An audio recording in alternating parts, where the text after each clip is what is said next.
Okay.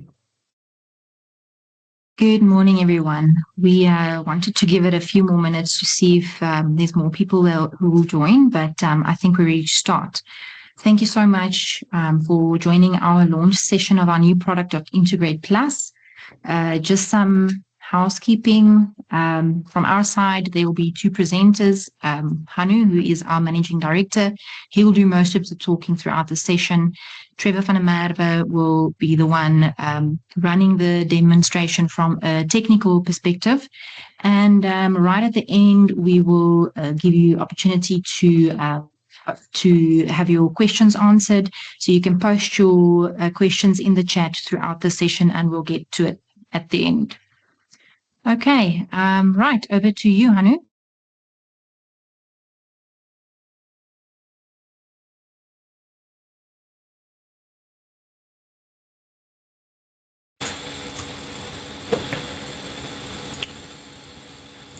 Great. Good morning, everyone.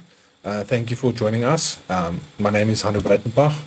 I am director and founder of the Collab, and along with me is Trevor van der Merwe, our Chief Technology Officer, and we'll be going through this presentation for you guys. So before we start, just some housekeeping as well. As Trika mentioned, our main focus is going to be based off of .integr8+, which is a upgrade of our current solution, .integr8, but we'll go through that in just a moment. All right, let's kick off this presentation, and let me start with a little video that just gives some background on .integr8+. Sorry, I must just share with sound, otherwise you guys will not be able to hear anything.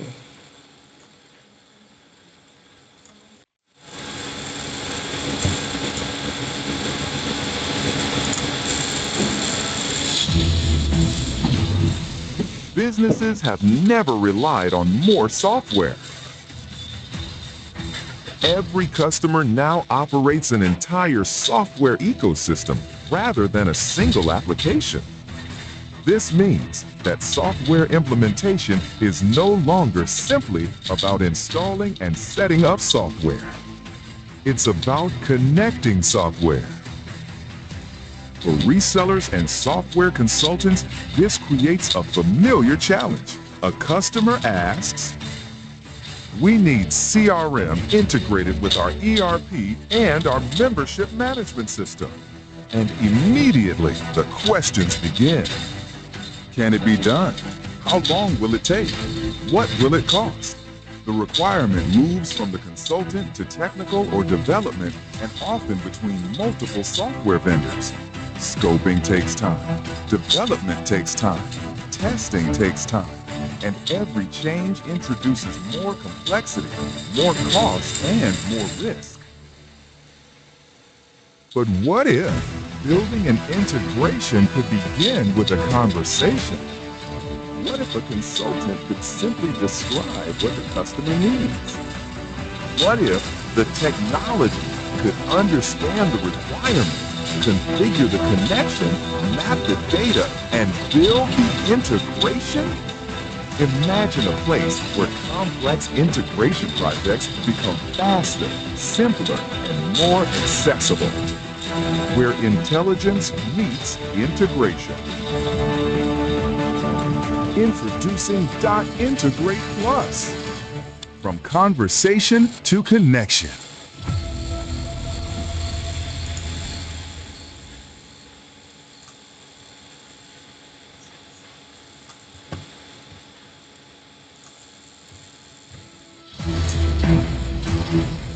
Businesses have never... Okay. All right, so as mentioned, that's .integr8+, just a little bit of a preview.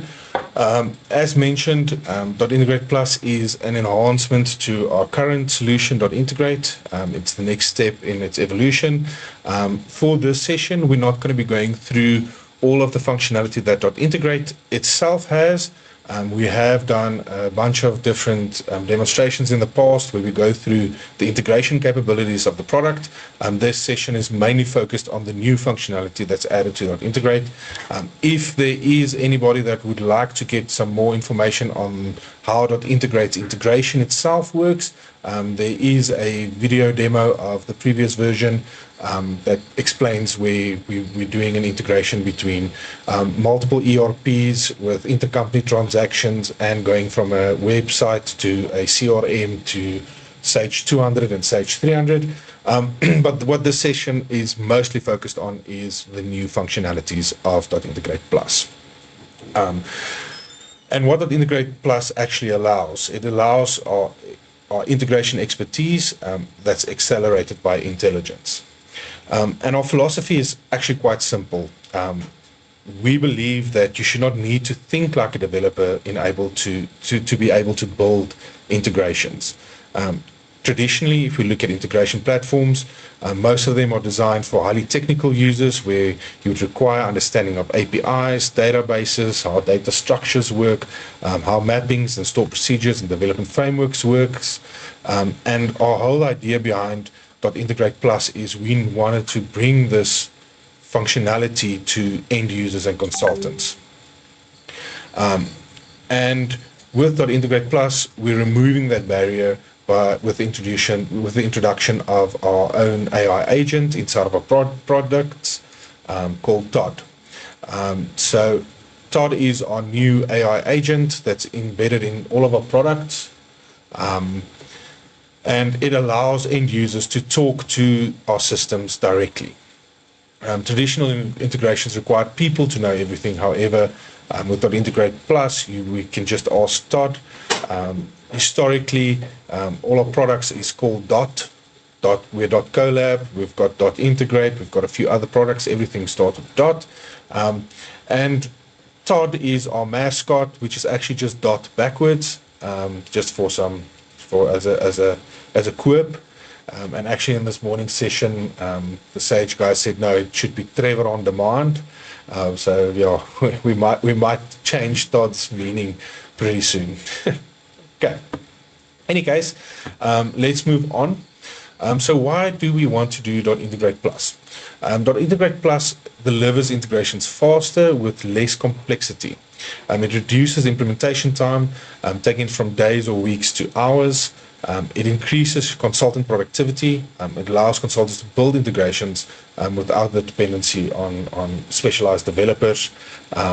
It reduces technical complexity, allows you to work with one single intelligent platform instead of having to have multiple integration tools running that's bespokely developed, and gives you a managed platform which reduces maintenance and helps you as a business partner focus on the relationship with the customer. And then obviously it's built on proven expertise. We as .collab have been playing in the integration space for many years. We know how to integrate with almost all of the Sage products. There's a few other ones in other regions that we're not too familiar with, but mostly all the integration platforms across the Sage space, but not only Sage space, even across other systems like your Zeros, and we've done a few X3 and Intact and those sort of products as well. Or space, we have a space-based integration as well. So really our focus has always been integration as a whole. All right, so for the session, we decided let's take a demo use case. Let's take a use case, and as we've mentioned in the past, we've always used Trevor's Rusks as our main integration customer. And in the past, they had an online store where you could purchase Rusks, and we would have integration with intercompany transactions between multiple Sage systems. However, for this presentation, we now have a new functionality where Trevor's Rusks now reached out to us, and they now said they now have a point of sale on site that they want us to integrate into their 300 environment. They spoke to us and said they've purchased this fictional point of sale, and they've called us out, and we've gone and done a full requirement session with them. We mapped out the purpose of the document, what the project objectives are. We've mapped out what the process flow is, and on the process flow, I'm going to step in here quickly for a second. Excuse me. All right, so what they want is they have a point of sale system where they capture all transactions during a day, where they sell the rusks. However, that point of sale has no integration into their 300 environment. So what they would ideally want is they would want at certain points in the day, someone should be able to do a cache up of the register, which is all standard functionality inside of the point of sale. However, after they've done a cache up, they want to be able to say, okay, now pull all of these transactions that's been done in the day and integrate it as AR invoices and AR receipts inside of 300. Excuse me. All right, so that brings us down to, we have a few environment requirements. We say what integration points we want, and then we discuss the import data. How do we want this to function? So basically we say we want a day-end processing screen, which will be a form that will have one input, which is a date. It must return all the data that's linked to that date. And the end user must say, okay, I want to integrate this and create AR invoices and receipts from those sales that's been created in the point of sale. We also map and say AR items are mapped in the point of sale directly to the AR items in Sage. But if it wasn't, then we would have just had another section in our requirements document saying that we would need to map the AR items. We then also explain how do we want AR invoices to function, where do we want certain fields to write to, as well as with receipts. For example, we say we want the invoice number to write through to the AR receipt so we can have that match back. And that's basically our requirements document. There are a few other things where we say this is how the setup is and the connection is and where do we pull the data from. So it's just a standard requirements document with some assumptions that we have in that an end customer would have then filled in. All right, in our case, we're not going to change anything on this, but Trevor would then, or your consultant would then log into .integr8+. So this is the new login screen and what .integr8+ looks like.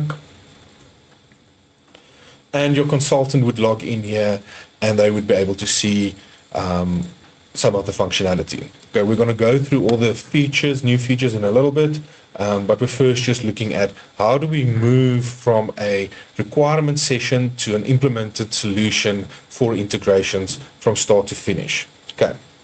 So in this case, we would mosey down to our TOD, which is our AI agent.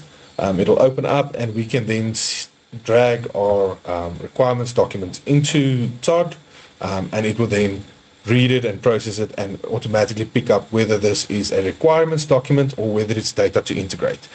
We could also give a data to integrate so you can have on-demand integrations if that is set up like that. But for us, our consultant would then basically just upload a requirements document. And before we say, yes, we want to start, I just want to quickly grab your attention. So you'll see under custom processing, we don't have any screens or custom screens set up. That's part of the requirements document that we're posting through.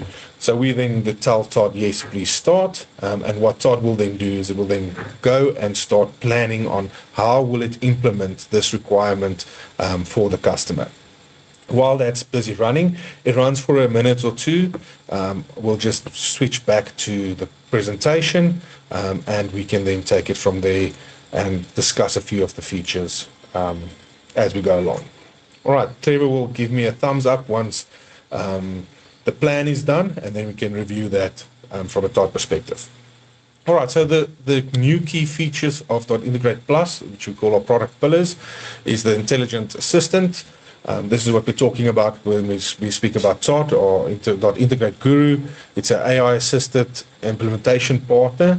It helps your consultants implement integrations faster and quicker and without having to understand a lot of the integration and back-end jargon. It understands all of that. So your consultants can just use natural language instructions when it's telling it how to function. All right. Then the other things that we've added as new functionality is advanced development. So as we said, custom form designer. In the past, we did have customers that didn't want a on-demand integration or a scheduled integration. They wanted something like this, where they want a screen where someone can first log in and review the integrations before batching them together and sending them for integrations. And in the past, how that would have worked is you would have had to reach out to us and we would build you a custom screen for that specific customer. But what we've done now is we've added designers, so you as a consultant or your consultants or you as a business partner and your consultants can then automatically or on their own map out these screens that we want to function with. So that's something that we've added. We've added SQL Store Proc designers, which is also has capability to interact with TOD. So in the past, you would the minimum requirement for the integrate has always been that your consultant just needs to understand how to write a SQL select statement so you can get the data. But now we've made it easier. We now have that functionality inside of TOD Integrate, and we'll have a look at that shortly as well. But we can also leverage off of TOD and ask TOD, what does this query do? How can I improve this query? Is this query giving the information that I need? Or I want to change something on this query, which then gives you that functionality as well. All right, then next to that, we've got visibility. So as we've mentioned, we've added the dashboard functionality where we can see how many integrations are running, are we getting errors, what type of errors are we getting, what's our average integrations per day, which we'll also go through now. And then we've added now additional audit trails as well. In the past, we had audit trails, but it was on a transactional level. So you could see if a transaction integrated or failed, or if there was anything wrong with the transaction. However, we never kept track of any system changes that happened. So if a stored proc changes, or if a integration point changes, or a connection string changes, we didn't track those. However, we've added that now as part of the audit trails. And then also we added and included audit trails in respect to the conversations that the end users are having with TOD. So we keep a list of all the conversations, which can be exported and used for training purposes in future as well. And then the last thing is the business growth opportunity. And we really see this as a growth, a revenue opportunity engine provided for the resellers and for the partners to enable you guys to sell more efficiently to your customers. So, and we're going to go through that as well. We've changed some of the functionality from normal AI systems, where we don't just allow end users or admin users to make changes to the system, but rather keep it gate fenced around your consultants, because your consultants are actually the people that understand how integrations need to work, or how your ERP works in practice. All right. So the whole idea behind the AI assistant and the AI chatbot or agent is to remove the complexity from implementation processes. Our goal is to remove complexity. And .dot Integrate Plus allows us to shift our focus from technical to business. We need to rather understand how businesses function than understand how the technical function. And that's basically what your consultants are best at. It brings the business conversation and the technical implementation into one experience, and allows you to understand business integration requirements, connect to the server, connect different software that your customer is running, whether it's bespoke software or predefined software, and just accelerates implementation with AI. All right. So the plan portion has been finished. I'm just going to switch back again so we can see what TOD looks like. Let me just share. So as we can see, so as we can see, after it's gone through the plan, we can see this is the plan that it's created from there.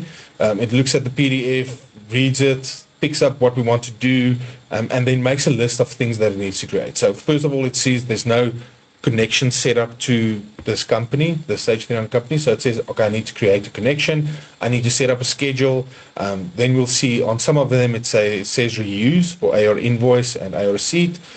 So why it says reuse in that is .integr8 ships with certain stored procedures already so that it understands how integration works, and it just reuses those and makes changes to it to make the implementation faster as well. But everything can be reviewed as well.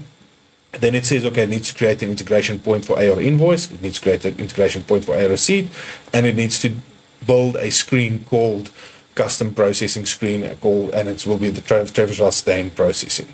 And this is then the build order that it will do. It's going to set up the connection, it's going to set up the schedules, then it's going to build the stored procedures, it's going to build out the integration points for AR invoice and AR receipt, and build the custom screen. Then it says there's some open questions. It doesn't know. We said in the document we're going to send out notifications. Is it fine if we just use this email address because you didn't give us an email address? Or if you wanted to chat with it and make changes, you could chat with it. But in our case, we're just going to say we're happy with it. It's based off of the requirements document. We'll just say approve and build. Okay, so that's then our approve and build. Then it will start building out all of those 6 steps, and we'll come back to it in a minute or two. All right, back to our presentation.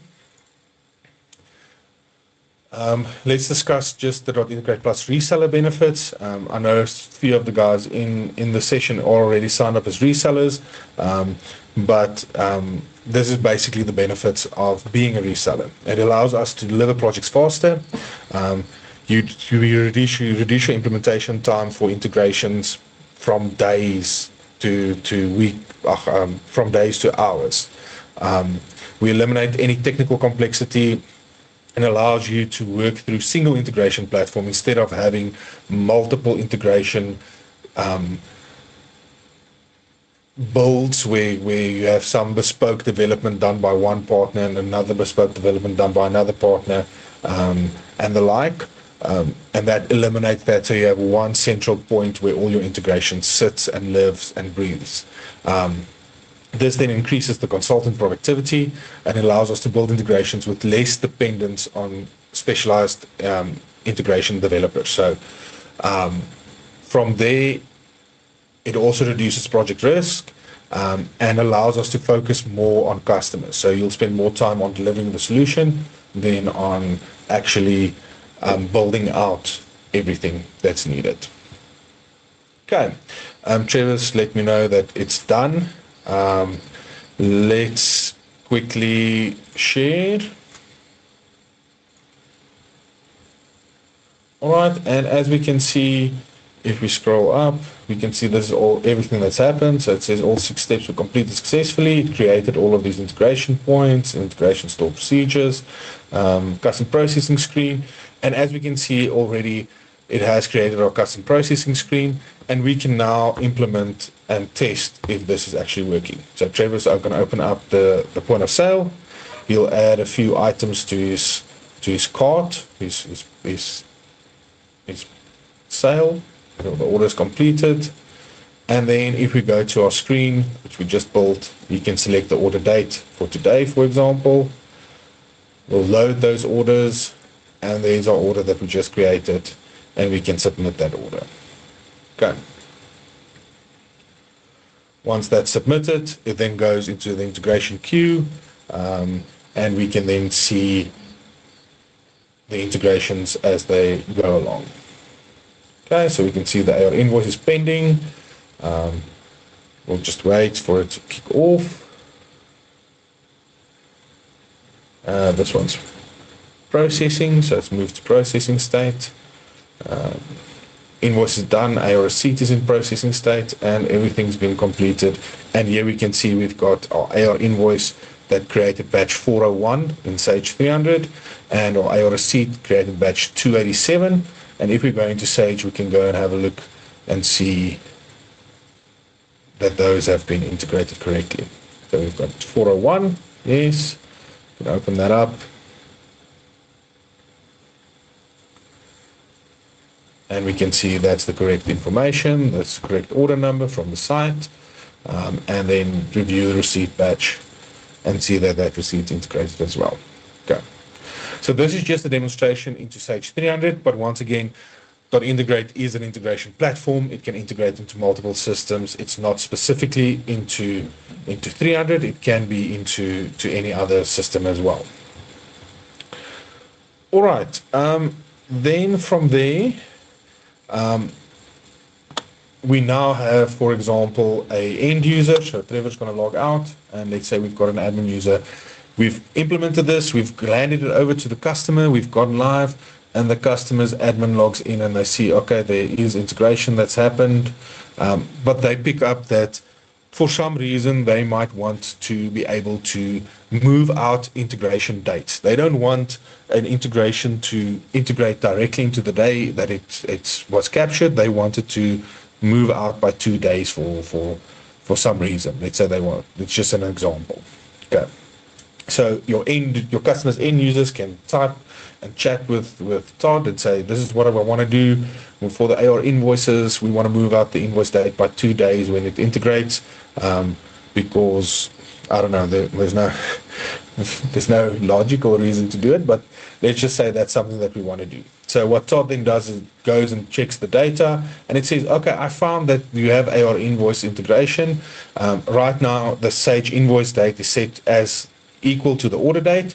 But if you're happy and this is what you want to move it out to 2 days, then you can submit this change request. And I think this is the big change that we can see from the way we interpret AI and how AI should be focused and working inside of a system. So when we say submit this change request, this then gives them the opportunity to say, okay, we want to change the invoice date. Are we happy? But this needs to be submitted to a consultant, because at the end of the day, your end users or your customers might not always know and understand. They're not the ERP specialists. They don't understand what changing an order date or invoice date would mean. Or let's say, for example, they wanted to change they actually meant they want to move out the posting date, for example. A consultant would easily pick it up and say, hang on, it doesn't make sense to move out the AR invoice date. It makes more sense to say, okay, we want all of this in a previous month, so let's just move out the posting date or something like that. So we see AI as a way to enable consultants to function and be still the product specialists.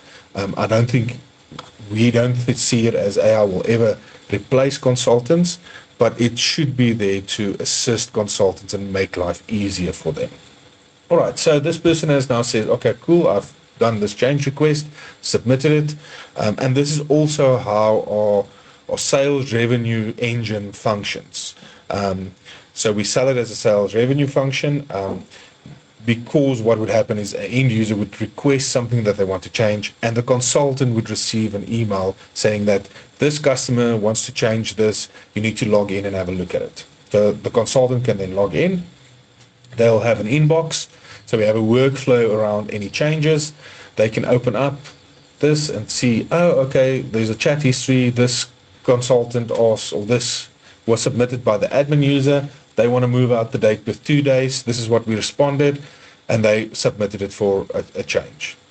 Now the consultant can say, no, this doesn't make sense, we don't want the date invoice to change, it should be the date bus, which is the posting date. So they can make changes to this, save the changes or the adjustments, and then ask TOD to implement it for them. So they can then say, implement with TOD, or they can reject it and say, this doesn't make sense for an ERP to do something like this. It's not best practice, shouldn't be done like that, so they can reject it if it doesn't make sense at all, or they can mark it as implemented in cases where they want something that is not inside of TOD's preview. So for example, let's say we want to change where we're picking up files or the type of file.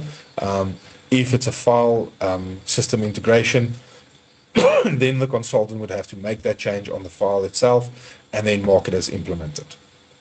But it gives you that workflow around how your consultants interact with your customers. Okay. And All right, so before we move on to the next, I'm just going to share my presentation again.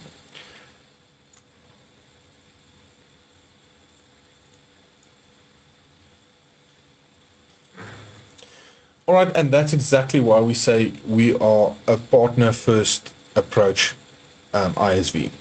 Our focus is and always will be partners first, and the reason we have built or how our AI interacts with our programs in this manner is we understand, and we've seen in the industry, especially now, a lot of products are making the switch and moving over to AI. And all of them have a selling point of saying you as a business partner will be able to increase your revenue by decreasing your billings, and that just doesn't make sense to us. For me, and what I've seen in the industry over the past X amount of years is 95% of business partners' main revenue stream is from services. If partners or ISVs start selling products that integrate or is faster to implement, it actually cuts partners' revenue instead of increasing partner revenue. Yes, they might be able to do more implementations, but that means you need to have a strong enough sales pipeline to have an uptick in sales. And I think the approach of saying our product allows you to sell more, so you'll have more revenue is a fallacy. And that's the reason we've gone this partner first approach. We want to enable partners so that they can see, okay, a customer wants this, but we're not cutting on the services. The partner will still have to have a consultant to review any requests from an end user, make sure it actually makes sense and is part of a verified functional requirement, because AI will not be able to replace consultants in that space. And I think in the future, where AI is going to be going, especially in our industry, is going to be focused on not replacing consultants, but making things easier for them so that they don't have to be technical anymore. Consultants would have to just understand business, and they need to be business focused and understand how businesses function and how they flow, but they would not need to understand the technical side of integrations or of processes or of systems anymore. And I think that is the future that we're going to see out of a lot of products. All right. So as I mentioned, we build our AI solutions around how partners work, with a focus on services. We want to enable partners rather than replace. You know, the idea is not to replace your consultants, because your consultants have the technical skills and the first-hand experience of years and years of being in an industry and understanding how systems function and how the ERP functions, rather than saying, oh, we're replacing it with AI. Once again, our promise is always the partner owns the customer relationship. We are there to assist partners and assist where we can. However, the relationship remains between the partner and the customer. And that just basically means that our success is measured by the partner's success. So that is the main focus from there.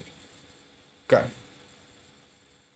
Now, we've spoken about conversational implementation, natural language requirements, and automated configuration.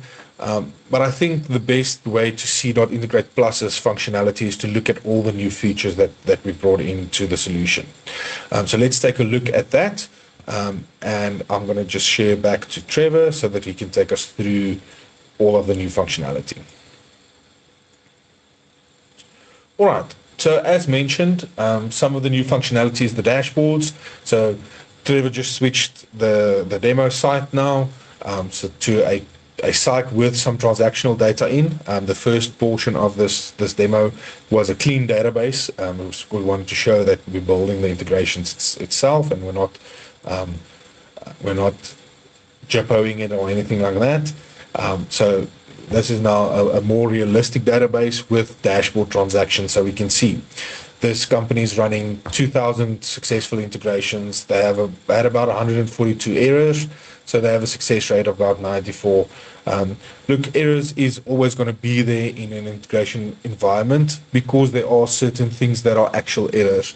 So for example, you can't post a transaction to a locked period, for example. So all of those still get marked as error, but it is functional errors. It should have been an error. A customer is on hold, a GL account is on hold, customer is inactive, a vendor is inactive, all of those things that are actual errors would still be logged.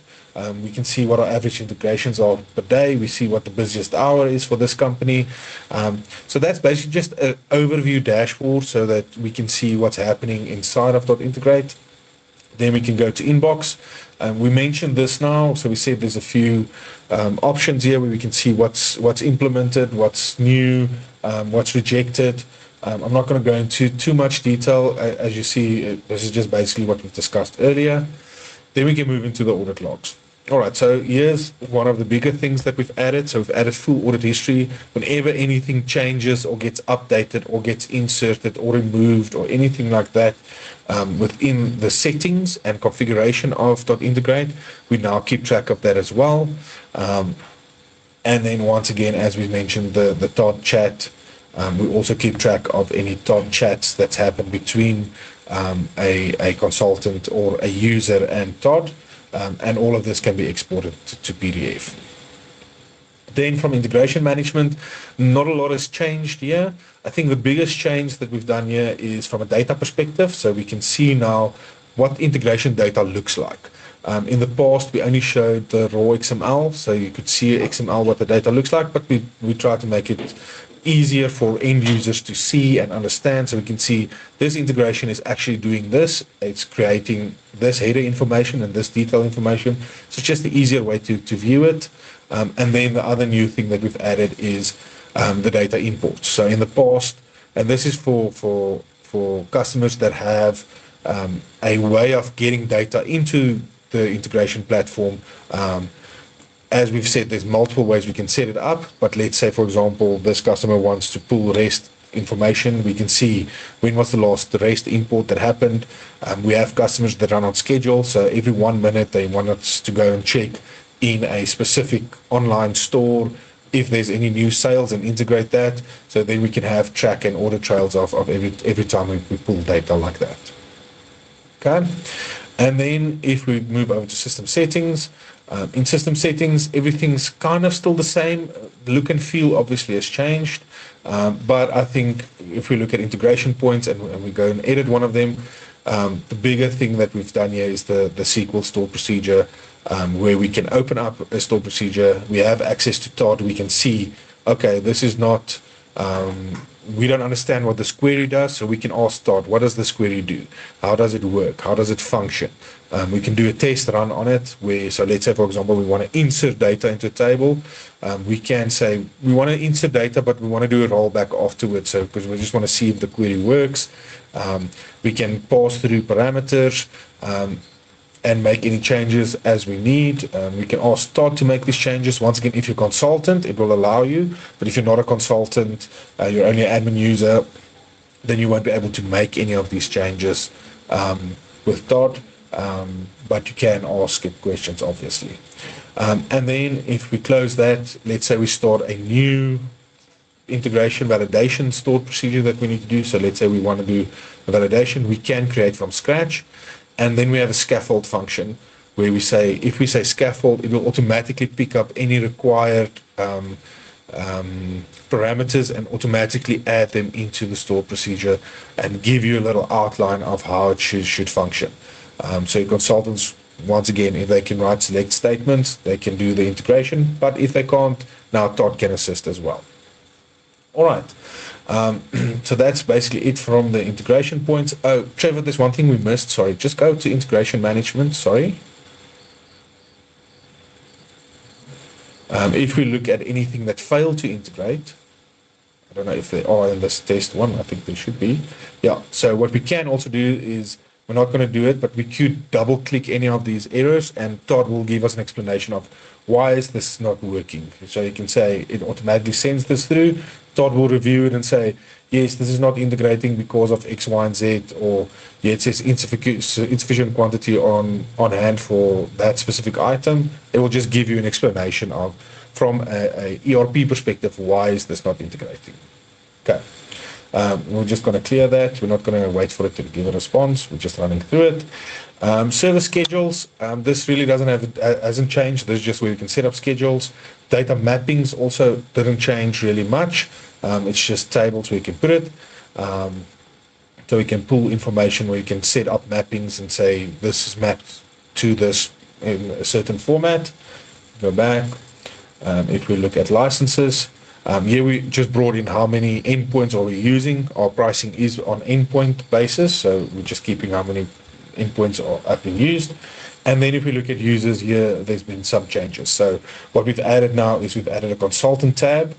So if we add a consultant would get a certification license. So if a consultant is certified to sell and implement the product, they can get a consultant license.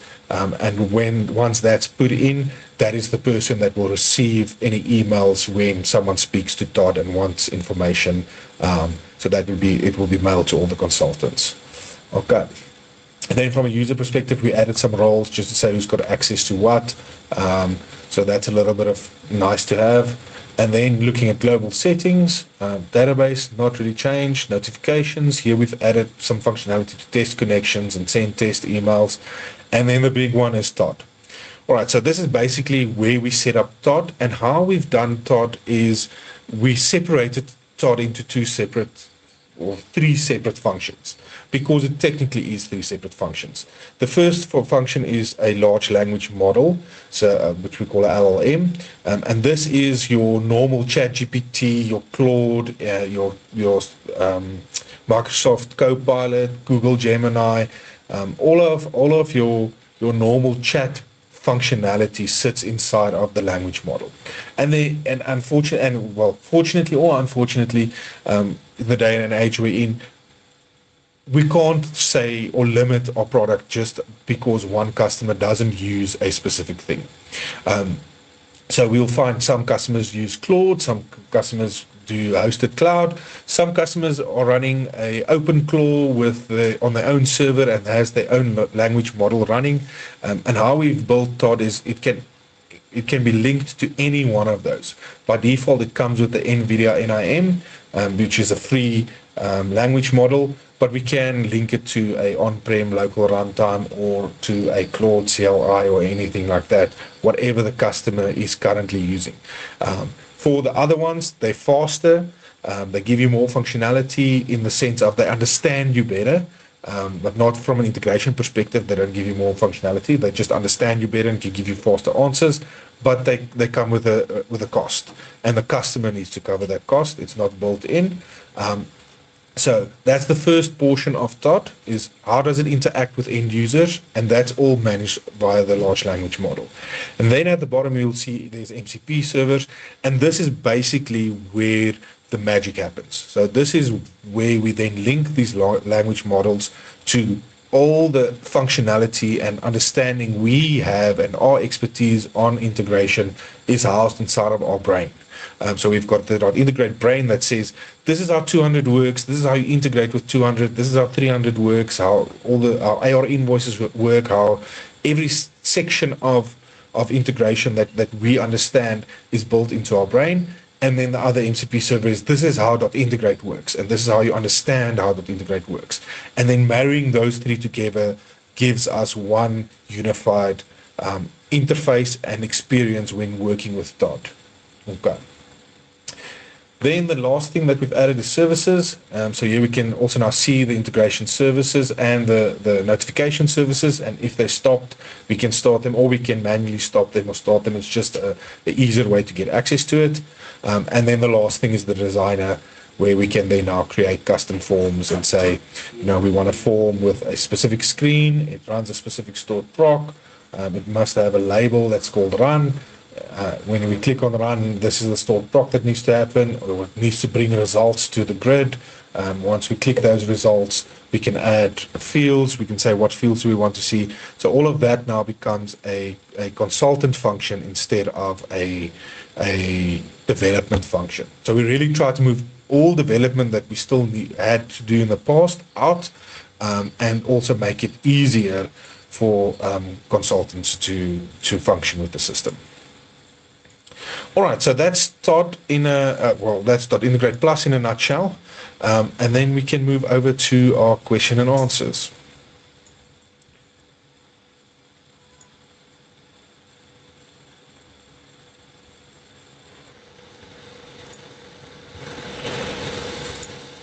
Rob, yes, I just want to unmute you.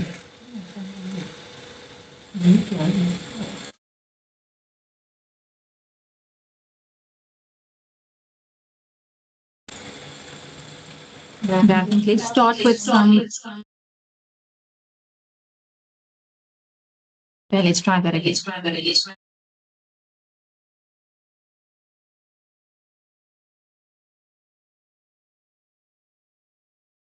Okay, let's try that again.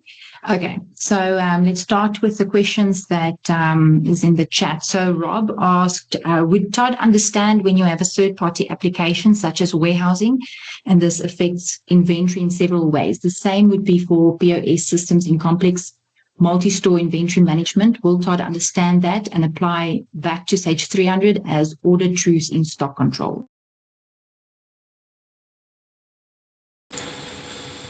Yeah, so from a third-party perspective, there are some applications. I think we're also one of the few partners that already integrate with a lot of the third-party products. It will understand how it functions. We might have to give it some training if it's something that we haven't worked with in the past. But most of the big third-party products we have worked with, and we understand how it works. So yes, definitely it can function with those.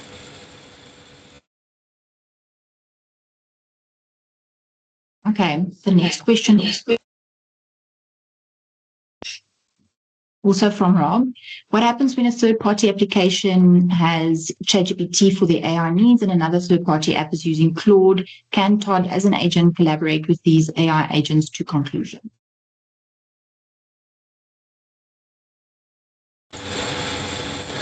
All right, so from a ChatGPT and Claude perspective, so how it's configured is Claude would be linked to TOD, so TOD would be using Claude.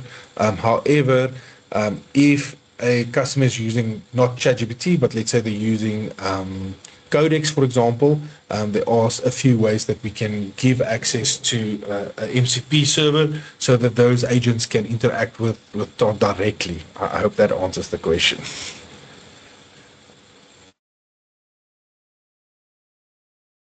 Thanks. And then Mimi asked, are you selling this as an additional module or as a replacement for the old version of TOD Integrate?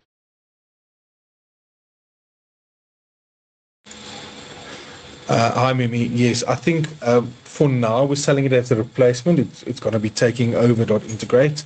However, we'll discuss. There are a few partners that's been selling TOD Integrate, the previous version in the past, but we'll reach out to all our partners after this launch to discuss and set up sessions with you guys to explain how it will work for current partners and how it will work for them when they go up on the newer version.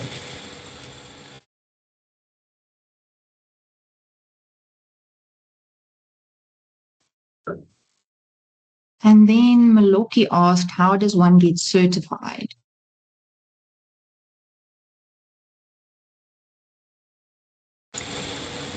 Maloki, for the certification, as you know, I know you guys are already one of our resellers.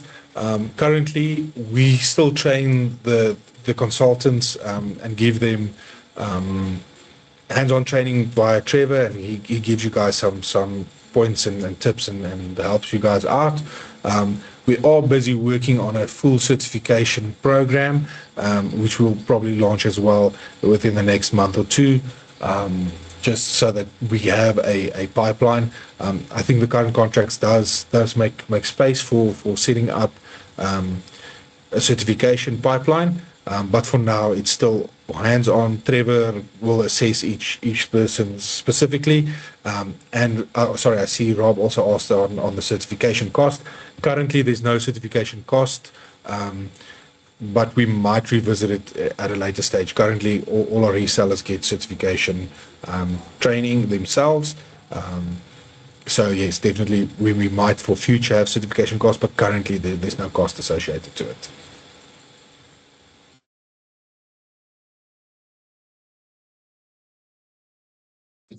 Okay, I don't know if there's any further questions from anybody.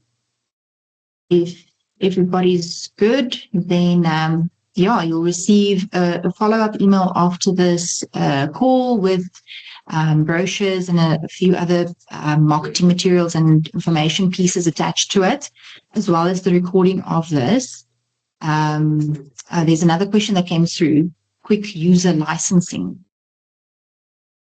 Hi, Rob. Yeah. So currently the product's not licensed per user. It's licensed per integration point. We can share the price list with you directly after this meeting. We do sell in bundles as well, so it gets cheaper the more bundles you have. But if you buy core, core comes with 5 integration points, and users is not limited currently. So we don't price on users, we price on integration points. So the more integration points you want, the more the costing becomes for integration.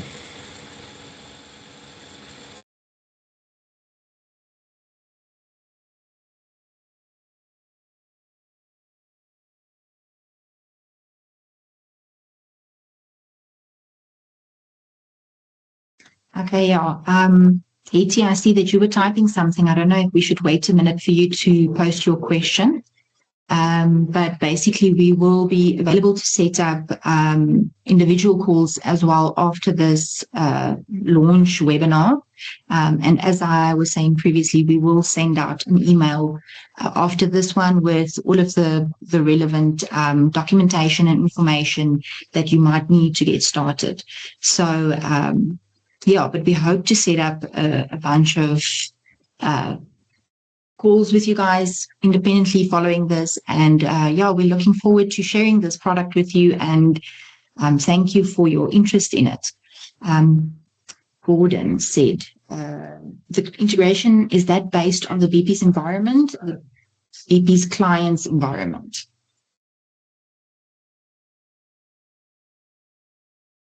Hi, Gordon. So the integration is based off of the BP's client's environment. So if the BP has a customer that's running 300 and 200, for example, and want to do intercompany transactions like we usually demo at the TPAC conferences, then you can just set it up like that. If they are an intercompany company, most of the times what we find is most of the customers have a third-party product or internally developed product, and it has no integration layer into any of the Sage products. So that's what we find most of the times. But as mentioned, we have a few other options as well. And we also have on-demand integrations as well, which is basically saying that you give data that you want to integrate if it's already been set up, and it automatically integrates that. So, for example, you might have your accountant that gives you journals that you need to integrate each month. You can just give that file to .integrate, and it can integrate it for you.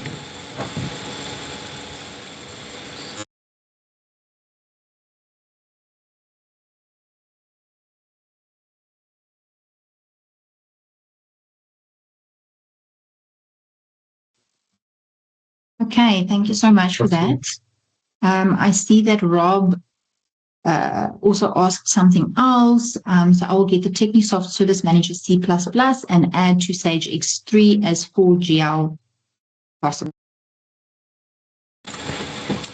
Yes, definitely. We already have integration with Technisoft Service Manager, so we can integrate with Technisoft Service Manager, Rob, and we have integration with X3, so we can integrate Technisoft with X3. I'm guessing that's the ask. Also from an X3 perspective, we've done in the past via the web services as well as via REST APIs.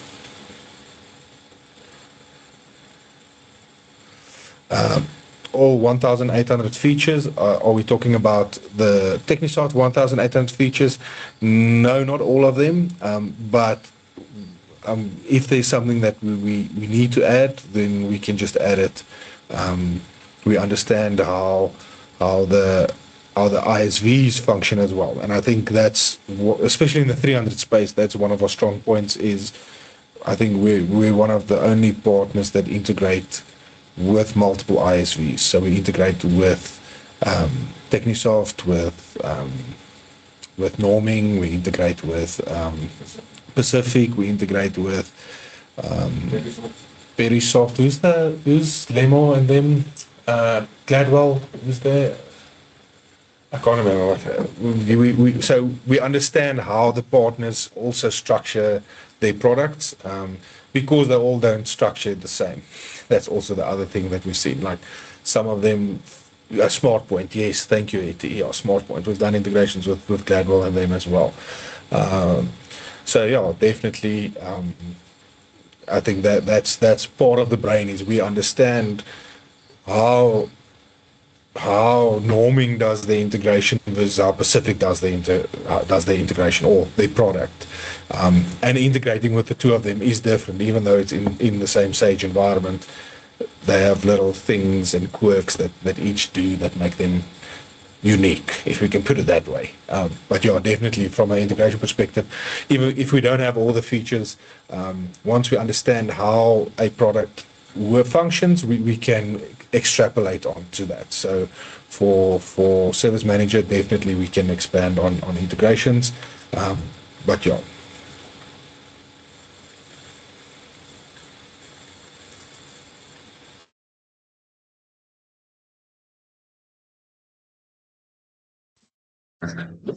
Okay, thank you so much, guys, for all your questions and your input. We've reached our hour mark. So, yeah, thank you so much and enjoy the rest of your day.